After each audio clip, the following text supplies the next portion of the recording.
artis Indonesia yang digembar-gemburkan katanya boyfriend relax. Kau relax. Muka je tak layak. Ada cakap jangan dengar. Muka je dah tak kena dah Level tak sama. Tahta tak ni lah.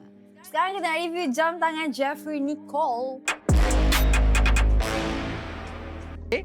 So, ini adalah Rolex Explorer. Yang bos pakai Rolex apa? Tak ada apalah review orang macam saya ni. Okay, ini adalah Rolex Explorer. Apa maksud Explorer? Biasanya jam ni dia akan bawa masuk hutan. Dia memang sebab tu kalau kamu tengok design dia tidaklah funky sangat. Design dia just plain. Retail tak silap saya dalam 25 ke 30 ribu macam tu retail. Sangat. Tapi resale pun tak jauh sangat dalam 41 ke 49 ribu ringgit. Okay, so harga dia tak mahal sangat. Harga dalam lingkungan 45 ribu ringgit sahaja. 25 tu apa? Retail.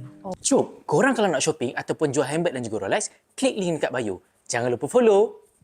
Kenapa orang nak spend 45,000 dekat Explorer berbanding lain? Okey, dia macam ni. Kalau saya ada 45,000, saya tak spend kat Explorer. Saya spend kat Nikjas. Okey, tapi kenapa resale dia macam lagi tinggi kalau boleh dapat dekat butik? Dia boleh dapat senang tak? Tak semudah itulah. Tak semudah itu. Rolex apa je yang kalau you pergi confirm you dapat dekat butik? Dapat mineral dapat. Tisu ni mesti dapat. Oh, ada tisu? Ada tisu. Lepas tu dapat aircon lah. Ada coklat? Kalau ada coklat tak dapat nanti dulu. Kalau advance saya dapat wifi.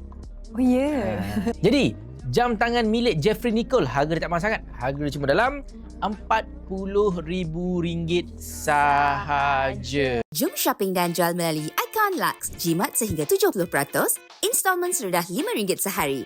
Jual dan konsign item anda dengan kami. Cepat, klik link di bio sekarang.